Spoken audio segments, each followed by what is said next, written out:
ED ने कांग्रेस की पूर्व अध्यक्ष सोनिया गांधी और पार्टी नेता राहुल गांधी के खिलाफ नेशनल हेराल्ड मामले में एक अहम कदम उठाते हुए चार्जशीट दाखिल की है। ये चार्जशीट राउज एवेन्यू कोर्ट में दाखिल की गई है और उसमें कई गंभीर आरोप लगाए गए हैं। ईडी ने मंगलवार को ही सोनिया गांधी के दामाद रॉबर्ट वाड्रा को एक अन्य मामले में पूछताछ के लिए तलब किया। वाड्रा पैदल चलकर ईडी के दफ्तर जा पहुंचे।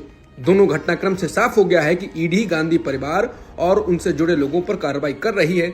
ईडी पर राजनीतिक बदले की भावना से कार्रवाई करने का आरोप कांग्रेस ने प्रधानमंत्री मोदी और गृहमंत्री अमित शाह के राजनीतिक बदले की कार्रवाई करार दिया है।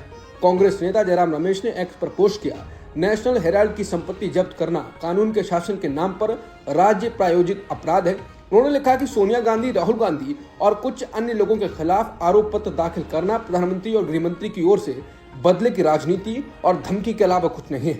जयराम रमेश ने लिखा, कांग्रेस और उसका नेतृत्व चुप नहीं रहेगा। कहा है कि ईडी को पहले सोनिया और राहुल को गिरफ्तार करना चाहिए था, क्योंकि पीएमएलए की धारा 19 के अनुसार पहले आरोपी यानी सोनिया, राहुल और सैम पित्रोदा को गिरफ्तार किया जाना चाहिए। क्या मोदी ने इसे रोकने के लिए हस्तक्षेप किया?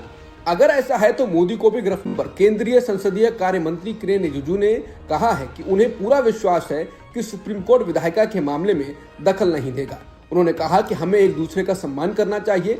अगर सरकार न्यायपालिका में हस्तक्षेप करती है तो ये उचित नहीं होगा।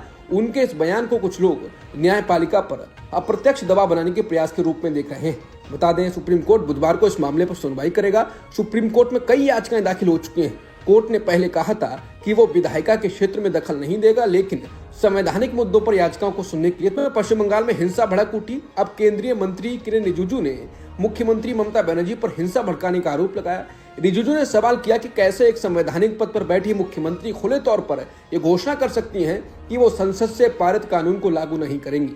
उन्होंने कहा, वो कैसे कह सकती हैं कि वो इसे लागू नहीं करेंगी? वो एक संवैधानिक पद पर बैठी हैं और कानून संवैधानिक संस्था द्वारा पारित किया गया है, तो वो कैसे कह सकती हैं कि वो ऐसी चीज का पालन नहीं करेंगी जो संवैधानिक है? उन्होंने आगे कहा कि मुख्यमंत्री का इस तरह का रुख संवैधानिक ढांचे और कानून के शासन को कमजोर करता है।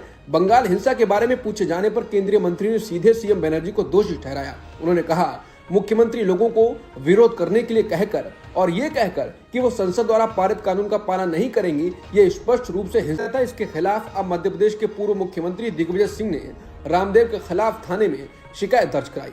दिग्विजय सिंह का कहना है कि अगर 10 दिन में कार्रवाई नहीं हुई तो इस मामले में कोर्ट का दरवाजा भी खटखटाएंगे। दिग्विजय सिंह ने कहा कि बाबा रामदेव सिर्फ अपने प्रोडक्ट्स की बिक्री बढ़ाने के लिए धर्म और नफरत का सहारा ले रहे हैं। बाबा रामदेव ने सांप्रदायिक तनाव फैलाने की कोशिश की है। बीजेपी और आरएसएस धर्म का उपयोग कर समाज में नफरत फैला रहे हैं। रामदेव बीजेपी के एजेंडे को आगे बढ़ा रहे हैं। बाबा रामदेव व्यापारी हैं, वो धर्म, स्वदेशी और राष्ट्रवाद के नाम पर नफरत फैला रहे हैं। रामदेव ने जिस शरबत ब्रांड का जिक्र किया है, वो कंपनी दशकों से देश में आयुर्वेदिक और यूनानी उत्पाद बना रही है। बाबा रामदेव उस पर इसलिए हमला कर रहे हैं कि उनको को संभालने के मूड में तेजस्वी यादव ने आज कांग्रेस अध्यक्ष मल्लिकार्जुन खड़गे और राहुल गांधी से दिल्ली में मुलाकात की। यह बैठक करीब 60 मिनट तक चली। मीडिया से बातचीत में तेजस्वी यादव ने इस बैठक को पॉजिटिव बताया। वहीं बैठक का वीडियो ट्वीट कर कांग्रेस अध्यक्ष खड़गे ने कहा है, इस बार बिहार में बदलाव निश्चित है। उन्होंने लिखा कि युवा, किसान, मजदूर, महिलाएं, समाज के पिछड़े, अति पिछड़े व अन्य सभी वर्ग के लोग महागठबंधन की सरकार चाहते हैं। कि इसमें काफी पॉजिटिव चर्चा हुई। हम सभी 17 तारीख को पटना में अपने गठबंधन सहयोगियों के साथ बैठेंगे। आगे की रणनीति वहां तय की जाएगी। महागठबंधन में मुख्यमंत्री के चेहरे को लेकर हुए सवाल पर तेजस्वी यादव ने कहा कि इसको लेकर आप लोग क्यों चिंतित हैं? ये हमारा काम है, हम कर लेंगे, हम पूरी तरह से तैयार हैं। सीएम नीतीश कुमार पर निशाना साधते हुए तेजस्वी यादव ने कहा कि नीतीश कुमार हाईजैक हो चुके हैं। बिहार में एनडीए की सरकार नहीं बनने जा रही है। उन्होंने बताया कि हमने ईडी से कहा है कि हम दस्तावेज तैयार कर रहे थे। मैं हमेशा यहां आने के लिए तैयार हूं। बता दें, ईडी ने जमीन के एक सौदे से जुड़े मनी लॉन्ड्रिंग मामले में पूछताछ के लिए समन भेजा। उनके खिलाफ ये जांच हरियाणा के शिकोहपुर में एक जमीन के सौदे से जुड़ी है।